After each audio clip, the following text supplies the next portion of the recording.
Hello, hello, hello. Today's February 4th. I was about to say January 4th. I wish.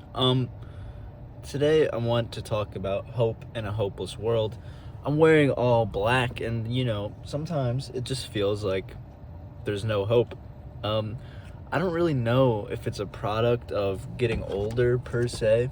Um, like some really bad things happened when I was younger.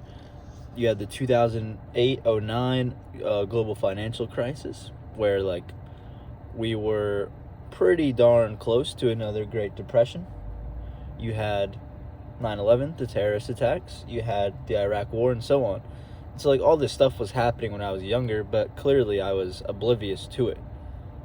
So I don't know if it feels this way just because I'm getting older and I'm more cognizant of the geopolitical problems that the world faces, but either way, it feels like everything is happening sort of all at once, and most of it is quite bad, which I'll get to solutions later on, but I need to set the stage first. You have had in the last 4 to 5 years, you've had COVID, which, not necessarily a product of like global tensions, but the way that we handled it and the way that it sort of polarized people and so on, not good. You had Russia-Ukraine war. Russia invades Ukraine, and it's the first time we've seen something like this on European soil. Another sovereign country invading another sovereign country since World War II, I believe. Feel free to fact check me, but that's pretty crazy. And then you have Israel-Palestine, obviously.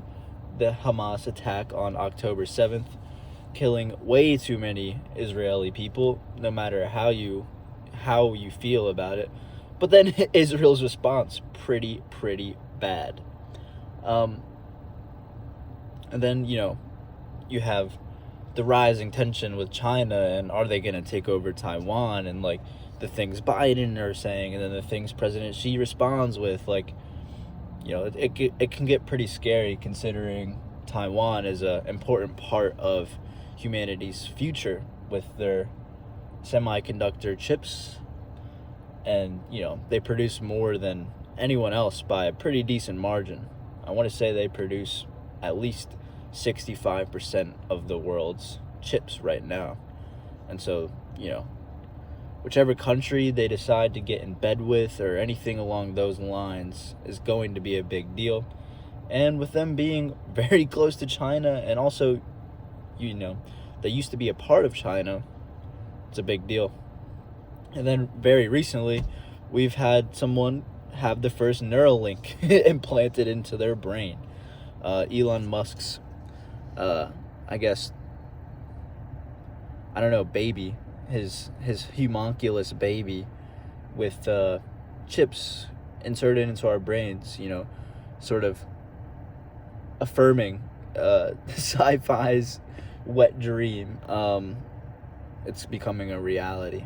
So it's 2024, and a lot of these tech guys say 2030 everything's going to be changing, everything's going to be way different. And we're 6 years away, and here's the first chip. So we'll see on that end. The point being is I'm not even mentioning many things. This year's election, the problems with democracy, our choices are quite poor, in my opinion. You have to pick the lesser of the two evils, it genuinely feels like. And no matter which way you fall on that, I think you see where I'm coming from, I hope. And that's not to mention climate change either. Point is, many things humanity faces that are scary, and they're daunting, and we're gonna have to deal with them. And so I was listening to a podcast. Typical, this is how you transition in a YouTube video. I was listening to a podcast. But no, in all seriousness, Omar Suleiman was on Lex Fridman's podcast. Now, no matter what you think about either of these people, Suleiman really brought the surreal and just horrendous nature of what's going on in the Gaza Strip to light for me. Now, I'll admit, like, it's a bit of willful ignorance on my part. I would like to be more active and engaged with this topic because, I do have Middle Eastern blood in me. And, I also am a political science student, so this is important. But admittedly, Omar Suleiman really brought it to light in a way that I hadn't really known before. There's a journalist, a Palestinian journalist named Wael al-Dadu. I'm not the best with pronunciation, so forgive me. But, Suleiman makes a good point that this guy is a great journalist, and had he not been, or I'm not sure I'm not an English major, but I'm not sure what the correct way to word this is. But if he weren't Palestinian, Suleiman makes the case that he would be very well regarded. And, he's covering this, going in, where places have been bombed, where places are going to be bombed. And, journalists are a big target for the Israelis. They don't want the reality of the situation getting out. They have a policy, which Omar Suleiman also talked about, called mowing the grass. And that's what they do. When the lawn gets overgrown in Gaza, they mow the grass. To put it, you get what I'm saying. It's pretty poor, but al-Dadu is someone who brings a lot of this to light. And the Israeli army targeted his wife, and I believe his children, or his brother. Forgive me, it's early in the morning here, and I'm not fully caffeinated yet. But the point is, the Israeli army killed a good chunk of al-Dadu's family. And here he is covering what has just happened. And it's his family. And then the Israeli army strikes where he's reporting, and it gets his cameraman, and he's just watching his cameraman die. He's lucky to escape with his life, and then he goes and he keeps reporting because he realizes that the problem is bigger than just him. He's lost just about everyone at this point.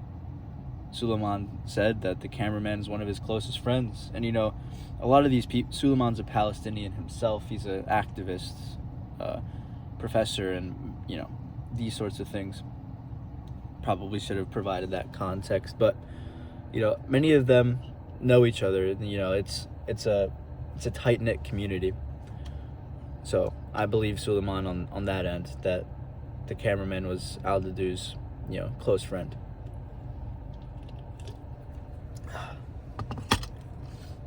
And really, Suleiman, it's just as simple as wanting a ceasefire. Obviously, we want diplomatic solutions. We don't want any more fighting. But Israel's not going to settle for a two-state solution and all this. I'm not going to get into that sort of thing. But from just a humanitarian perspective,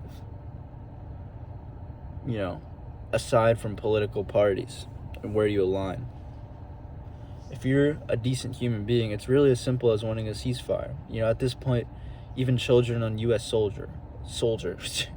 U.S. soil have been killed. There's a child in Illinois who was stabbed 26 times by his landlord because the landlord had been watching, so much of the news, and he gets radicalized, I suppose you could say. It's getting to that point where it's just bad.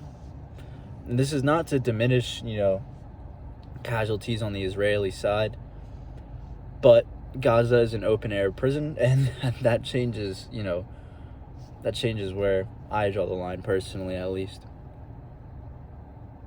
I say all this to say that today's thumbnail has, 3 days ago on February 1st, the anniversary of the abolition of slavery. The 13th Amendment was finally passed in 1865.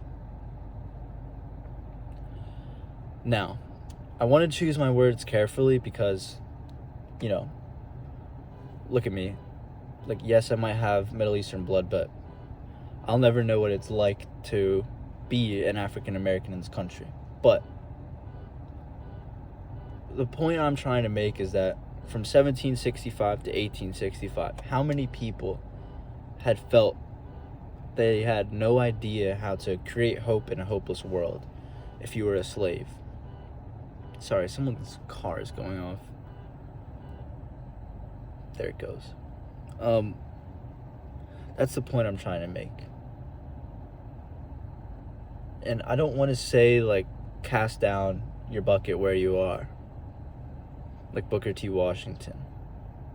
I think there's a level of submissiveness there that I can appreciate, but I don't know if I disagree with. You know, that getting into that would probably make this video a bit too long, but we have to be patient, calculated, and open-minded. You know, if you want to make a change and you're on the side without power, patience is definitely key. You know, the Palestinians are not on the side of power or capital, whichever you like, however you want to describe it. We have to be patient, calculated, and open-minded. You know, from 1865, it took roughly 100 years to get an activist like an MLK or a Malcolm X to bring about the death of Jim Crow and segregation and all these things. And from 1965 to 2065, you know, it might take another 100 years to truly again, are you serious? But it might take 100 years to, like, truly equalize and bring equity about for, you know, along racial lines within this country. I get the uphill challenge, but we have to try. It feels like I'm, like, launching my political campaign or something, but I really wanted to talk about this because I feel as if it's quite easy for us to, you know, get all doomer and gloomy, especially, you know, people of my age. You know, gambling's popular right now. All right. I don't know who it is. I'm really sorry if this is annoying or frustrating, because it's annoying or frustrating to me. What was I saying? Oh, gambling's really popular right now. And to me, that's just a sign that people are looking for easy ways to, like, get ahead, per se. Obviously, there's, like, an adrenaline rush with gambling and all that. I don't gamble, but I can see the allure there. But the point is, you know, there's a level of hopelessness, especially among, you know, my age group, college age kids, you know, probably 18, 30 or so. And I just want to provide a little bit of hope in whichever way I can. You know, I get this way sometimes where it's like, I just don't know how we're going to fix this, but I think patience, calculation, and open-mindedness, you know, there's a level of animosity among certain groups as well that I think we should try to be more calculated with, in the sense that, you know, you don't know who the next MLK is going to be. We can't like force people down certain paths and create the next MLK. You have to let it bubble up naturally, I would say. And so, yeah. You know, am I proposing any solutions, you know, when it comes to policy? You know, I can, but it's more fundamental, and that's what it's going to have to take, is fundamental change.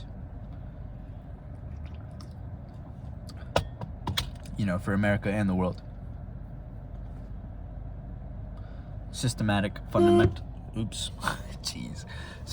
fundamental change. But yeah, I hope, you know, you got something out of this. I'm about to go work for around 11 hours, so that's nice. And then school starts back up tomorrow, which it's hard for me to get in that mindset right now, but I'm gonna have to. Yep. And that's about it. So I hope you all have had a good weekend. Today's Sunday, so it's the last day. Get your relaxation in if that's what you need. I don't know what you need. And if you have any thoughts, just comment them. I'm happy to be wrong on anything. So yeah, peace and love.